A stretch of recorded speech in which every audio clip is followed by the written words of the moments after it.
Anyway, but we're going to look at Peter today because, again, like I said, I like Peter. He does videos mostly on evolutionary topics, so it's right up my alley.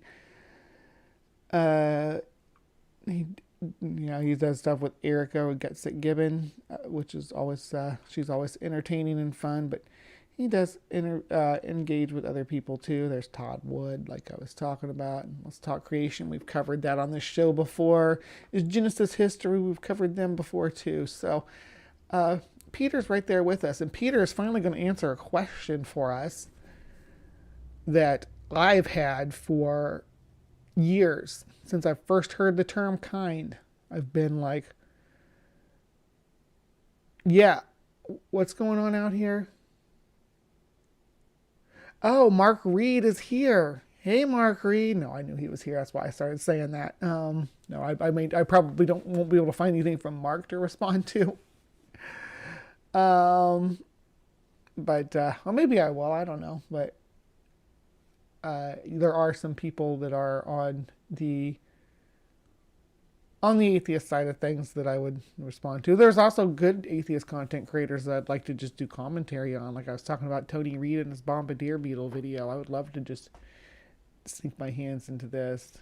What kind are you? Yeah, exactly. We're gonna find all about kinds with Peter today. So let's jump right in. This is a 20-minute video, so we're probably going to be here for a minute.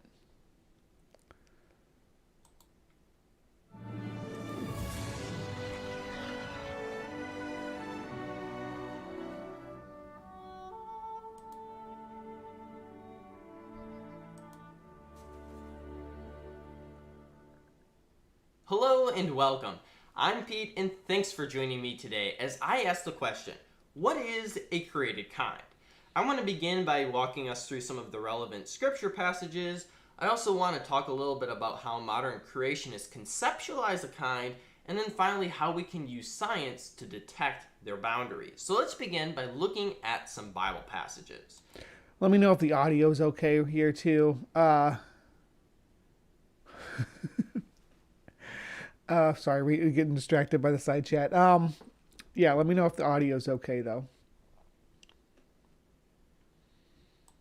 The first place in the Bible where it really talks about kinds is when God creates the plants on the third day of creation. So let's read Genesis 1, verses 11 through 13.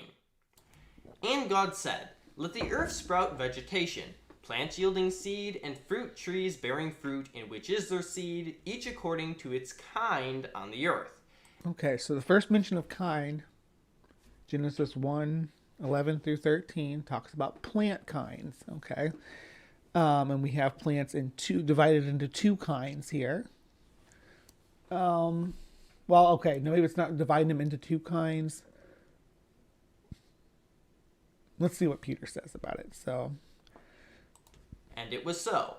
The earth brought forth vegetation, plants yielding seed according to their own kinds, and trees bearing fruit in which is their seed, each according to its kind. The Hebrew word which is translated as kind here is the word mean, and it denotes some kind of division, there being different types of things. And in context, it's saying that there are different types of plants that yield seed and different types of fruit trees which bear fruit. So these seem to be two general categories.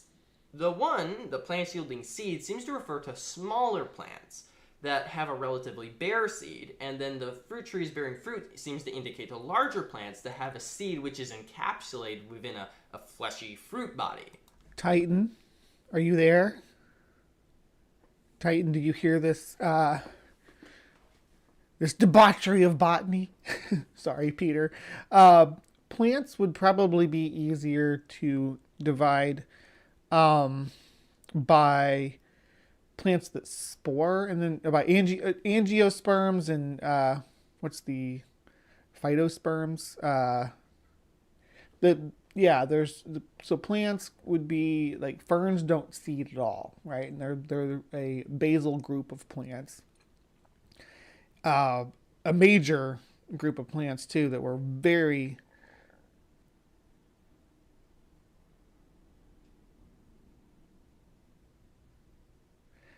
Oh, be nice, Titan. Let's focus on the arguments, okay? Because plants are not it should not be divided into small seeds and fruiting, because there's obviously small plants that produce big fruit, big fleshy fruit. Like, what comes to mind right now is of course the melon family, which are all vines producing cantaloupes, watermelons, and things like that. The reason I call on Titan is my botany friend when it comes to plants and plant reproduction. I always lean pretty hard on them. We communicate mostly through Discord about it, but if I have questions about plant evolution and things like that, um, that that lean into actual plant growth and diversity, I'll lean on Titan to answer questions on that. But yeah, plants. You could divide them into. It depends on where you want to divide things. You could do vascular plants and non-vascular plants.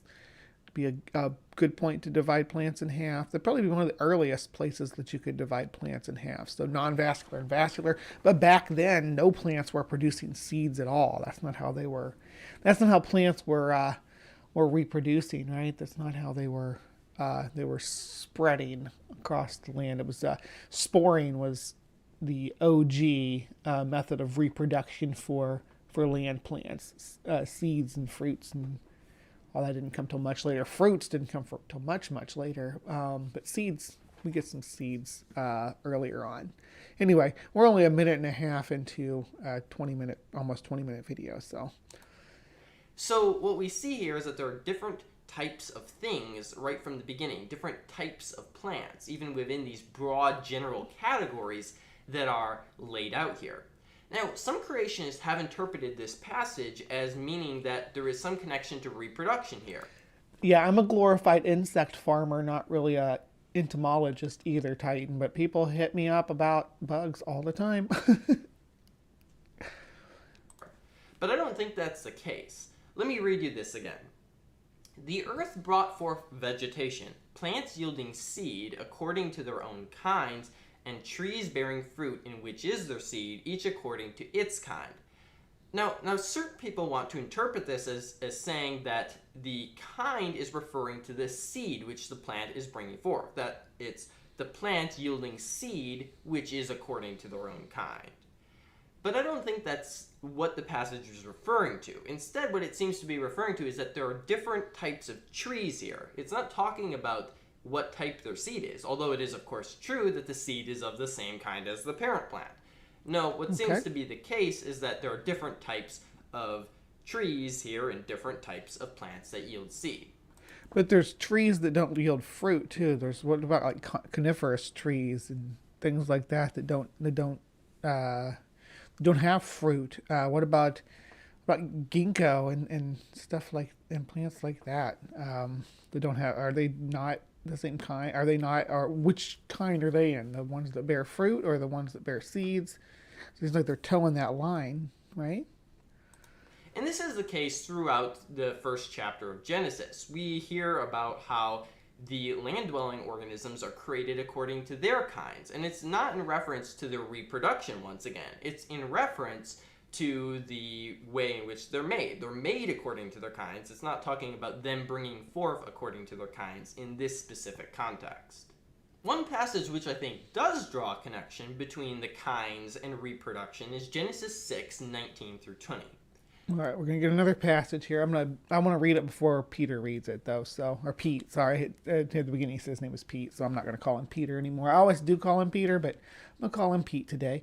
And of every living thing of all flesh, you shall bring 2 of every sort into the ark, to keep them alive with you. So every sort, we have another classification here. We have sorts and kinds now. They shall be male and female. Of the birds according to their kind, and animals according to their kind, and every creeping thing of the ground according to its kind, 2 of every sort shall come in to you to keep them alive. So I have a problem here with the creeping things, because they cannot they're going to need more than two, or some of them don't need two. Some of them don't have two kinds. Some of them only have one kind. I'm thinking mostly like of snails here, which are hermaphrodites. And there's ones that that will breed and will breed, and the population depends on having multiple sperm donors. So the female will need to be gravid from multiple males before she starts to lay her eggs. You see that a lot in things like cephalopods and things like that. But cats can even do that, have multiple parents, but it adds to genetic diversity in the population. That's why house cats are able to escape what the creationists might call genetic entropy, right? Because a female can get impregnated by multiple males and produce offspring that are genetically diverse from one another, as if they came from completely separate litters. And of every living thing of all flesh, you shall bring two of every sort into the ark to keep them alive of you. They shall be male and female. Of the birds according to their kinds, and of the animals according to their kinds. Of every creeping thing of the ground according to its kind, two of every sort shall come in to you to keep them alive. This passage comes near the beginning of the flood narrative. We have kinds and sorts, so I hope Peter's next video is what is a sort. God has just warned Noah that he's going to send a flood, that Noah needs to build an ark, and now all sorts of animals are going to come aboard that ark with Noah to keep them alive. But what's important here for our talk today is that the animals which Noah has to bring aboard come in pairs, two of every sort, and they have to be male and female. And as we already discussed, pairs are part of the fruit kind. So all the animals fit inside the fruit. Oh, I'm just messing with you.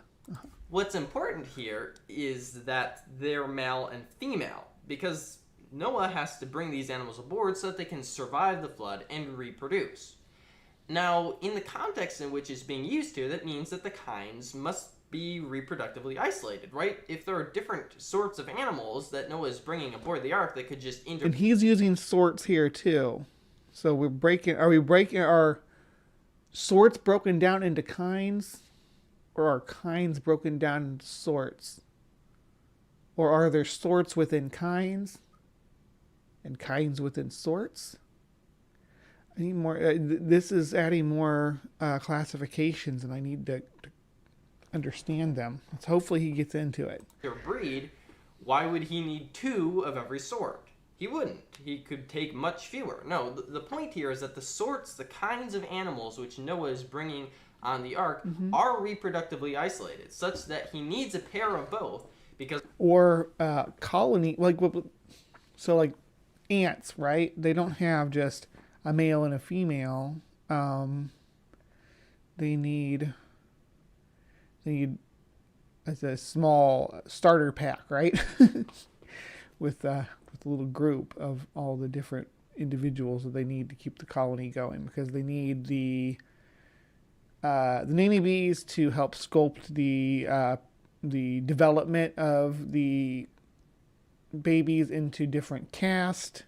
They need the males to create the sperm, the queen to lay the eggs. They need to fertilize, or the workers to fertilize the eggs. And then, of course, with bees, they are going to need I think, like, what about birds of prey too, like eagles and stuff, who don't, not only are they going to need, but bees, the way they reproduce is they form these like clouds up in the sky of males, and the females, when they fly through it, the males grab on and impregnate her and then rip off during the act they lose their genitals and die, right? So they fly up to this cloud way up in the sky, like 60 meters up, right? And they and they form this. All these males form this cloud, and the females fly through it. The females on what they call a nuptial flight. They'll fly through it, and the males try to grab on and impregnate her as she passes through. When the males do this again, they die right afterwards. But this is not something that can happen in the confines of an ark, as far as I know. And this needs to happen in order to procreate with these organisms. Yeah. Because otherwise they would not be able to produce progeny. And I think that's the best explanation for why exactly Noah has to bring two of every kind and why they have to be male and female. I think there's another passage which also has some interesting insights for us, and that's Genesis 2:18-23. So I'll read that now. Then the Lord God said, "It is not good that the man should be alone. I will make him a helper fit for him." Now out of the ground the Lord God had formed every beast of the field and every bird of the heavens, and brought them to the man to see what he would call them. And whatever the man called every living creature, that was its name. The man gave names to all livestock, and to the birds of the heavens, and to every beast of the field. But for Adam there was not found a helper fit for him. So the Lord caused a deep sleep to fall upon the man, and while he slept, took one of his... I think this is the PG version, though, right? This is the passage where God told Adam to try getting it on with each of the animals to see if one of them would be a good partner for him. His ribs, and closed up its place with flesh. And the rib that the Lord God had taken from the man he made into a woman, and brought her to the man. Then the man said, "This at last is bone of my bones and flesh of my flesh. She shall be called woman, because she was taken out of man." So the thing about this passage that I always thought was funny is it's like it's taking a concept. It's lore of taking a concept of bringing forth life from your own body, producing life within yourself, and extracting it from yourself as an individual creation. It's taking that away from women, who are the natural progenitors of this process, right? Pregnancy. It's taking that away from a woman and saying, yeah, but a man started it. Yeah, we all have a mother, but Adam was Eve's mother and father. It's weird, right? Super weird. Let's see what Peter says about these passages, though. One of the first observations which jumps out at me from this passage is that Adam needs a helper who is fit for him. God brings all sorts of birds and beasts to Adam, but none of them can be his helper. And that's because they're incompatible. Adam needs not only a sexual partner, one whom he can actually reproduce with. He can't reproduce with these other organisms, but he also... And that's the implication there, right? That he was that God wanted him to try that. Am I misunderstanding that, Pete? Please, I hope you do if you do a response to this, am I misunderstanding that God was like, hey, you wanna bang one of these animals, and see if you like it, see if you all can make babies. Eek.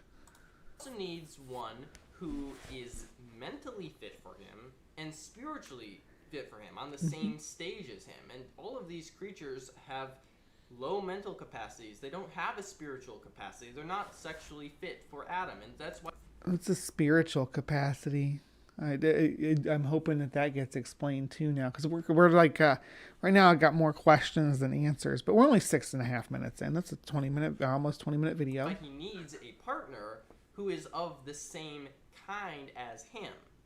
And so what does God do? He takes why did God create two of each kind of animal, or I don't know how many sorts of each kind, but or how many kinds of each sort? But again, you have to help me with that, whether sorts are kind, or whether kinds are nested in sorts, or sorts are nested in kinds. Bump his volume. Yeah, I sure can't. Well, he's just about all the way up, though. Is he super soft?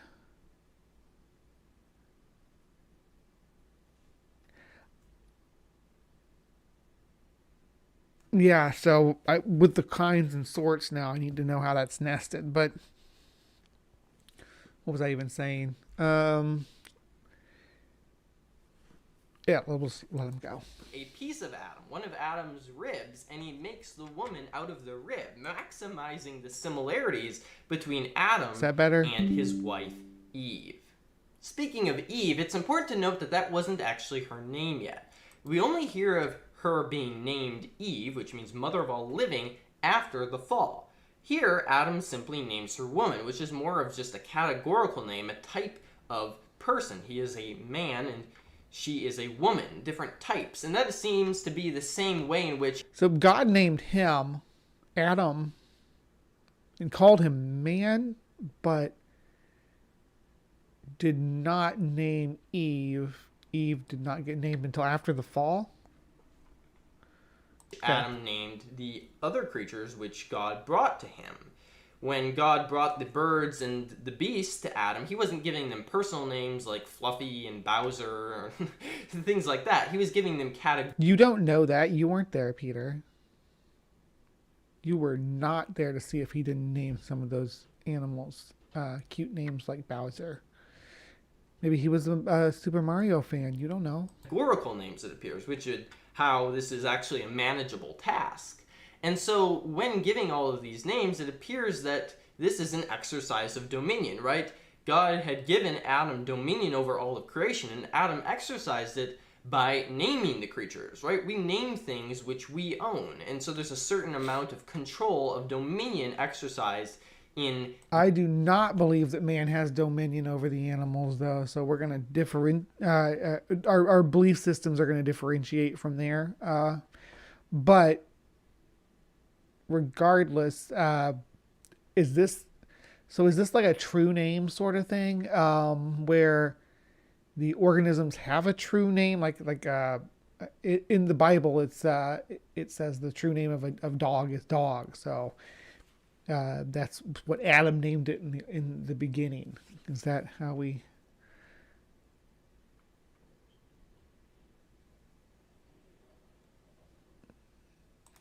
Naming these animals here that God brings to Adam. And I think it's also interesting that Adam is able to name them all. God doesn't seem to really give him ideas or direct him in this, but Adam simply knows what to name these different creatures. And so it appears that there's some intuition, and creationists have argued that this can be the basis for our understanding of kinds. So kinds are prescriptive. I think that's what Peter's saying here. So it's not that we've described a dog as a dog, but the word, the true name of it that Adam used, whether I don't know what the Hebrew word for dog is, for instance, or what language did Adam even speak when he was naming it? Are we calling dogs the right name?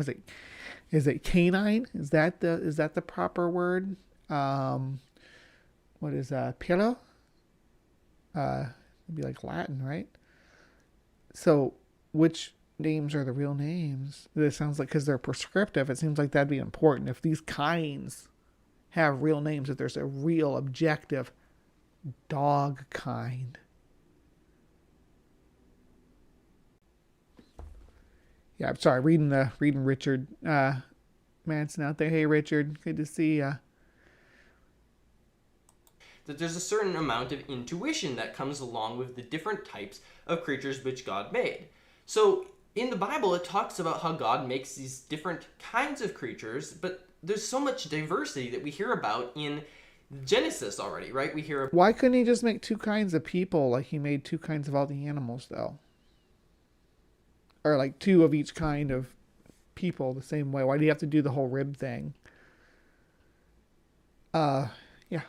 About there's fruit trees, we hear about these trees that bear seed, and then there's passages I didn't read about all of the types of swimming creatures and flying creatures and creeping things and beasts that God creates. So we have a lot. But we need to explore that. I was hoping that we were going to go into that And we're going to differentiate like creeping things. What is a creeping thing? Because it says that's a kind, right? A creeping thing is a kind. Or is it a sort? If you're going to tell me it's a sort, that's fine. But we need to know what a sort is then. So we need to know what a kind is. We need to know what a sort is. There's a lot to explore here. And creeping things covers so much. I think like everything from rodents to arachnids to mollusks like snails, isopods, the crustaceans, creeping things seems to encompass a great deal of organisms. And if that is one kind, what did the original creeping thing look like? Because I can only imagine it being some kind of furry, chitin covered, oh my gosh, like monstrosity. They got Lovecraftian horror, is what it would have to be. A lot of different types of things already present here at the Ooh, now there's types. So we're keeping track. We got types and sorts within kinds. Are kinds within sorts, and then there's types within kinds? Oh my goodness. According to the Genesis account. And so it seems that God created an abundance of different types of organisms right from the very beginning here. Hybridization is a way in which we can tell which organisms belong to the same kind. The Bible seems to indicate that creatures which can interbreed belong to the same kind. Creatures from separate kinds cannot interbreed. Now, the issue here is that it's only an additive criterion. That is, if two organisms can interbreed, then they must belong to the same kind. But if they can't interbreed, that doesn't necessarily mean that they don't belong to the same kind. And that's because speciation has happened. Creatures have become so genetically different from each other, and even morphologically distinct, that they can no longer interbreed anymore. And so there's limited usefulness to the criterion of hybridization. Creationist Frank Marsh played an... Yeah, that doesn't... That... we'll go on. I'm sorry. That just... with the hybrid thing, it's just a representation of just, genetic differentiation in a population over a geographic area. And it can fold back over itself as well, or it can isolate in pockets, things like that, and be reabsorbed into the population to be expressed at a later point in the genes. So speciation is a lot more complicated than just hybridization. And anyway, influential role in developing the Christian understanding of biology, and he developed the word barometer. Well, ring 42 is supposed. So there are organisms. So species, the classes that we put things in, species, genus, family, all that, they're made up, right? We made them up. They're not real. They are just a circle that we drew on the gradient of related things and how closely they are related to us. Draw a circle around this group and then a circle around that group that this group's in, and so forth. It's called nested cladistics, right? So with kinds, it would have to be at I think the family level would be about the lowest you could go, even though super families like pantherines and felines, which is like house cats and big cats, can produce hybrids. A mountain lion can produce, which is a small cat, the biggest of the small cats, can produce offspring with a leopard. It's called a pumapard, and it's a dwarf. It's dwarfed from the genetics of that hybridization, and that's just what the expression is on the clades when you cross them. But that's a super family. So, whew, having to draw the line at the species level, I don't agree. I don't agree that even, I don't think any young Earth creationist would draw the line at the species level. Because like a tiger and a lion can breed, and I don't think that they would argue that a lion and a tiger are the same species. I think they would argue that they're the same kind, though. I'd imagine that the argument would be that there was a panther kind. Even though we always see lions getting loaded onto the ark in art, there couldn't have been lions, right? There couldn't have been lions and tigers, at least. And you do see that in some art, but you don't actually, I don't know if there's any place in scripture that says, yeah, lions and tigers are different kinds. So that's just somebody's artistic representation. But other things that can hybrid are that can hybridize, like a false killer whale can hybridize with a dolphin, for instance. It's, a camel can hybridize with a llama, not naturally, but we can artificially make a camel llama hybrid. Are they the same kind, though? Would you say a llama and a bacterian camel are the same kind? Common, coined from two Hebrew words. One is bara, which means he created, and the other is min, that one that we looked at, which means kind. And so from him, we get the idea of the created kind. Now, there's different ways in which creationists have conceptualized created kinds. One of these is species fixity, the idea that species do not change over time. This is not only obviously wrong from what we know about biology, but it's also biblically problematic because there are way too many species of birds and land-dwelling creatures than could fit on the ark. In other words, it simply doesn't work. Now, there's another way in which creationists conceptualize kinds that is more accurate, and this is the idea of the creationist orchard. And that is that rather than having a single tree of life where all creatures are related, we have lots of little trees. God created these initial populations of organisms which have diversified since then. So there's been new origin of species. So do we have diversification before the flood? I think this blue line on these types of charts represent the flood of Noah. So I see the species diversifying in a pre-flood world. What was the driving forces of evolution then? If there was no,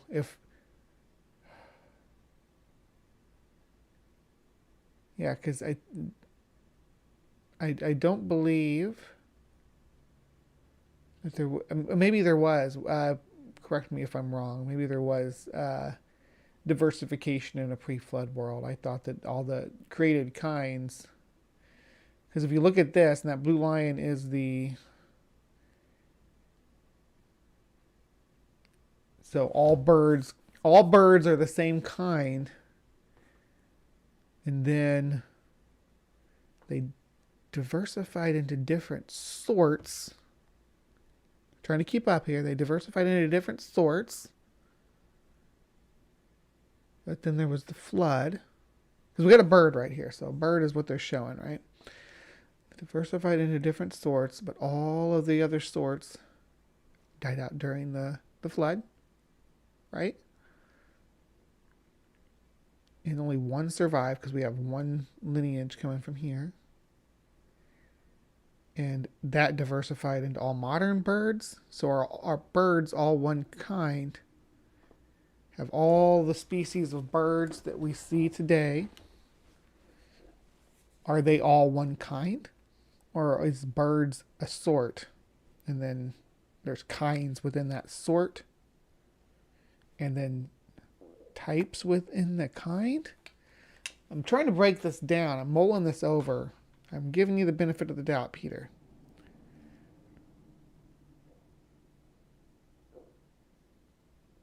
Constant.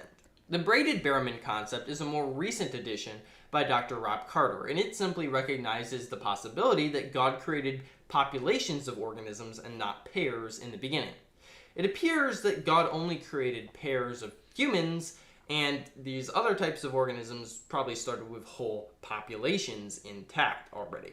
And what appears to have happened then is that at the flood, Noah may possibly have taken organisms from different populations, and because they belong to the same kind, aboard the ark with him. Or he may have even sampled multiple. Let me look at this chart here. Okay, so this is kind of I guess the same as the previous demonstration. But do we have, like, down here at the bottom, we have these three merging and converging into one population, spreads out into the two after the flood? Huh. Multiple populations within the same kind and taken them all on the ark with him then. In their paper, A Revised Berriman Concept, Drs. Wood, Wise, Sanders, and Doran look at the definition of a kind and develop a new definition of a kind. They define a Berriman as the actualization of a potentiality region at any point or period in history. The actualization of a potentiality region at any point or period in history, including but not limited to all of history. Including but not limited to all of history. Now that sounds very theoretical, so what exactly does that mean? Well, we have to understand the idea of biological character space. That is, that organisms have different traits about them, right? We can have blue eyes, we can have brown eyes, we can have different types of colored hair, we can have different skin tones, we can have different bone shapes. And each of those traits is what we call a character, and that's what we use to build character matrices, which are basically these whole collections of data that describe exactly what features an organism has. Now, in biological character, looking for synapomorphies, when we're looking for, you can look for genetic synapomorphies too, but that's what he's talking about. Space, this is the idea that we can theoretically think of this space where it's a multi-dimensional space where every single dimension is a different character, and we can plot within this dimension where different organisms are, right? So one organism can have this trait, another organism can have this trait. And when we add up these dimensions, we can think of these different types of species as basically these dots. This is a good representation of what I'm talking about with nested cladistics, but it's and making it in a 3D space like this especially is poignant. But the problem with it is it's difficult to explain how the divergence works when it comes to concepts like convergence and among organisms and divergence of characteristics, punctuated equilibrium, and of course niche vacuum and partitioning can be deciphered from this, but you have to understand the data. So this coming up on the screen with no information, we don't know what we're looking at, of course, but we could infer that each color in these clusters represents a species, and the overlap of traits with other species that are closely or more distantly related. Floating within this character space, and their position in this character space tells us what traits they have. Now, by understanding this, then, we can think about their idea of the potentiality region, which is that there's an area in which organisms can basically diversify into. So there's basically a starting area where this population, original population created by God, begins, and they can diversify outwards into this region of this three-dimensional space where there are traits that they can gain. In their view, the potentiality regions of different kinds are separated from one another, such that as each kind diversifies, they cannot... Yeah, but that's not evident. There's no membrane between them. You overlap, but you want to put, or like you can overlap with traits, but there's no divisive membrane between these groups. You would need to demonstrate that. This is based strictly off of homologies and synapomorphies, and what we might call analogies between two unrelated groups as well can overlap. So without more data regarding the evolutionary development of these organisms, you're not able to to accurately track the diversification, the changes taking place. You're just looking at two diversified clades isolated from one another, slapping a non-evident membrane between them as far as their relatedness, and basing this whole thing on synapomorphies with no And I'm not saying that, because you were just giving a visual example. I'm not saying that you're saying that you're presenting this as, hey, look at this, this proves it, because you just gave an example with no figures. So, but which is fine. You're just showing us how it looks. But there's a lot more that goes into it than just inferring these differences. But we'll let Peter give it a go. Not grow into one another such that they would have the exact same traits or interbreed with one another. The kinds remain separate from one another. And I don't think that there may actually be a hard boundary stopping the created kinds from growing into one another as they diversify. Rather, I think that this may just be the rarity of convergent evolution. That is, once you have these two populations, it is very, very unlikely that they would actually get the exact same character traits as one another. And so well, because convergence means that they don't, that it's not the same genes, at least not the same genes expressing the same way that causes the same function. That's convergence. A different population, different populations have different characteristics, right, that get expressed in their anyway. We have this idea that there are different groups of organisms that represent and fall into different areas of biological character space. So yeah, they differentiate, but they can also converge on characteristics. But when it's convergent, we can look at the genetics of it and see that it's not homologous, but analogous with the features of the other organism. Let me take a look at like something like the raptorial arms of a praying mantis being convergent with the raptorial pedipalps of an ambly pigeon, which are the whip spiders, or the tailless whip scorpions with the long arms. They're not even emerged from the same part of the body. It's with ambly pigeons it's a pedipalp, with mantises it's the forelimbs. But the genes that create raptorial arms are the same genes expressed in a different way through a process that caused arachnids to wrap their leg segment. The arthropods' bodies are segmented, but to take those leg segments and bring them up around the front of the cephalothorax, the head. So same type of genes are causing these raptorial spiky arms to grow, but in one group they're growing out of a segment on the face called a pedipalp, and in another group these genes are expressing in the forearms, right?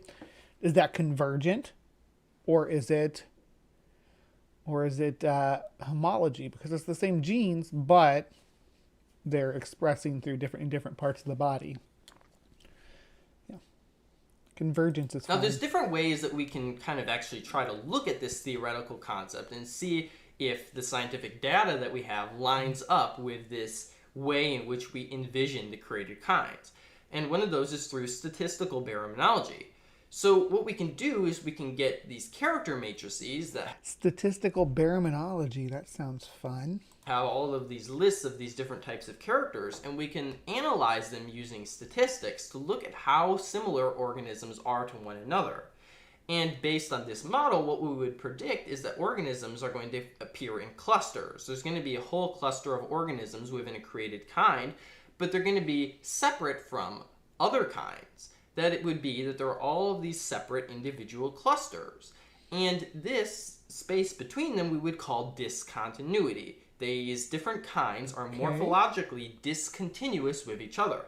But that does not mean that they are discontinuous in their relation to one another, because one group of organisms stopped or lost the expression of a certain physiological characteristic in the gene pool does not mean that they are no longer related to each other. So that's what we call a ghost lineage, where there is a gap in the fossil record of when this group lost a certain characteristic or suite of characteristics from their genes that was not recorded in the fossil record.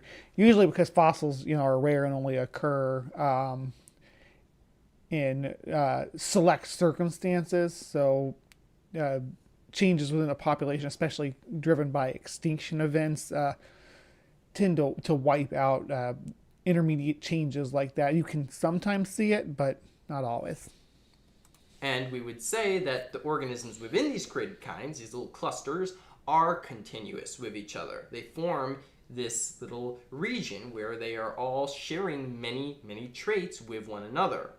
This here is a distance correlation graph, and it's one of the ways in which we can visualize this continuity and discontinuity. The black squares here represent significant continuity. That is, organisms are very similar. So what they're calling continuity would be chronological homologies. So that's the continuity where you can find homologies within a clade to link them all together and classify them together. But the non-continuities that he's talking about do not, it's just kind of an absence of evidence is not evidence of absence, because there's not an individual fossil that shows the loss of a certain or the gain of a certain genetic feature, whether it's physiological or morphological, just subtle changes that we again draw our arbitrary lines around and say this is a separate group or a separate clade. That does not in any way infer that that there's nothing that goes in those blanks. It's just that we don't have what goes in those blanks. The circles that are clear indicate significant discontinuity. So when you come to a point where two species are being compared, if there's a square, it means they're very similar. A circle means they're very dissimilar. And what we can see is we have three main groups that fall out here. You can see these arrows that I've added point to the place where Saxonella naylori is compared to itself on the graph. And as you can see, there is a black square there, because it turns out when you compare Saxonella naylori to Saxonella naylori, it's exactly identical. There's significant correlation there. And that is what basically that whole diagonal line going up the center of the graph is. It's where you compare each species to itself. Of course, they're going to be identical, and so there's a black square there. But what's more interesting is how you see these separate groups, right? Lots of those species... And these are early primates too, so pretty neat. These on the left-hand side of the graph are very similar to one another, and they form kind of a block. And then there's another block right above that where many species correlate positively with each other as well. Mm-hmm. This is another way of visualizing this character space. What we see here is a multi-dimensional scaling plot. So earlier we talked about biological character space, where each of these traits comes up with a new dimension. But the problem is we can't actually look at things in more than 3 dimensions. Well, it's very hard to go beyond that. So what this tries to do is take those many-dimensional coordinates and turn them into 3-dimensional coordinates without changing the way in which they would be seen as little as possible, and then plotting them within a 3-dimensional space so that we can see where these taxa are relative to one another, and we can try to look at different clusterings of taxa to try to understand how similar these organisms are to one another and whether they fall into groups as we would expect or not. And this is just, I mean, mostly this part I'm in full agreement with him. He's just explaining how to read these, so I'm just going to let him talk, because Pete's a smart kid, or guy. I don't want to call him a kid. He's an adult. He's a grown man. He's a smart guy. So I'm not gonna say everything he says is dumb and wrong. There hasn't been just some of the categories and things like that I disagree with. He's creating, or that they're creating, because I don't think these are his original works, but. Yeah, anyway, I'm going to let him keep going here because he's about to wrap up. This is the medoid partitioning silhouette plot, and it helps us understand this continuity and discontinuity as well. What this does is it basically tries to evaluate how well these different organisms fit within the clusters that they fall. So you can actually specify with this type of plot how many different clusters you want the taxa to fit into. And you will see that if you would try to force all of these in taxa here into like 2 clusters, it wouldn't work very well. Whereas when you fit them into 3 clusters, they actually fit very well. And you can see down here at the bottom a silhouette width, which is a measure of how well these taxa group together into a cluster. So from an evolutionary perspective, where all life is related, what we should see is that all organisms are continuous with one another. There's a morphological continuum between every type of organism. But that's not what we see, and that's not what creationism would predict. Because but so again, I've talked about this ad nauseum on this channel, but I'm going to bring it up here because it's important to this topic. So this is what we call niche partitioning. If an organism is successful in a niche, and that niche is stable, and they are able to hold out in that niche through major catastrophes and extinction events, they will hold that niche indefinitely. That's why arthropods are exclusively on the micro scale. Nothing competes with an arthropod. They're so perfected to that because they've been doing it for 500 plus million years. They're really good at it, so no one is going to bump them from that niche. It would take a global level extinction event to push arthropods out of the niche of dominating the microcosm. Right? It would for something like a tetrapod like us, like one of our ancestors or descendants of the fish that crawled out of the ocean with 4 legs, etc.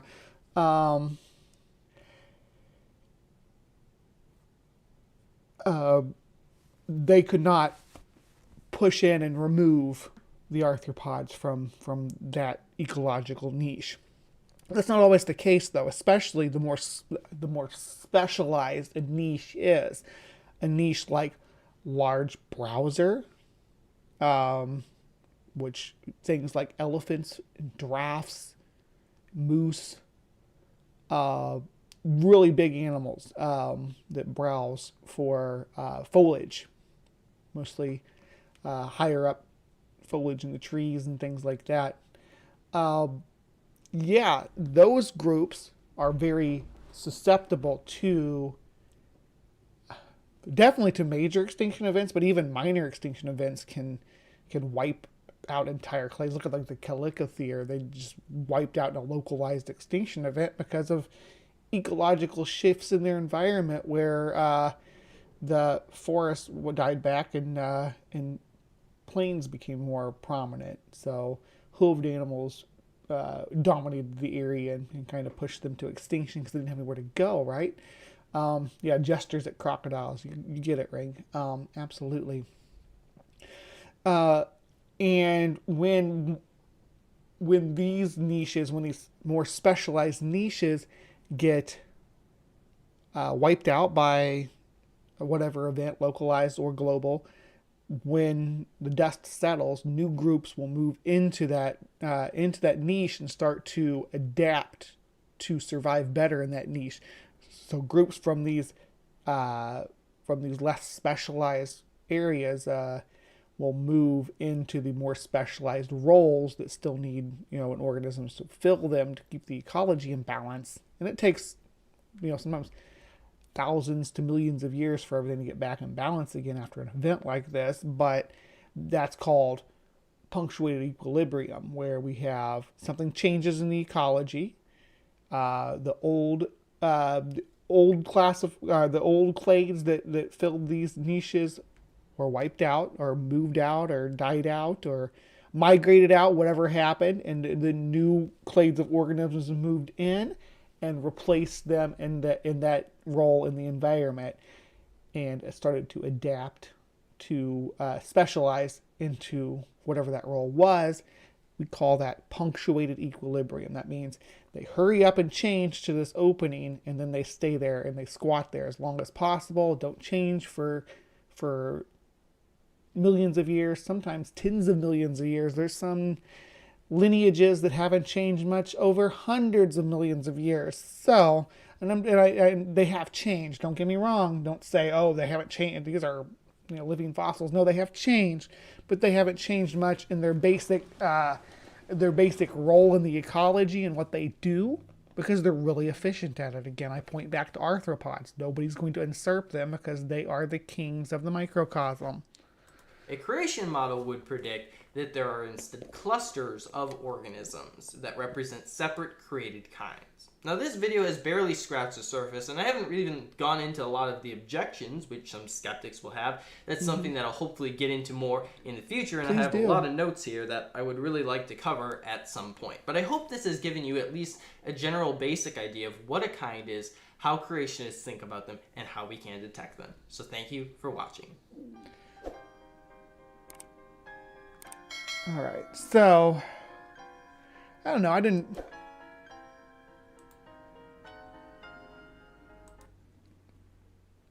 So what he's saying is that, and it's fair enough that we think that kinds are these clusters on these charts when we map out homologies. We think that these clusters represent kinds, but we're not sure.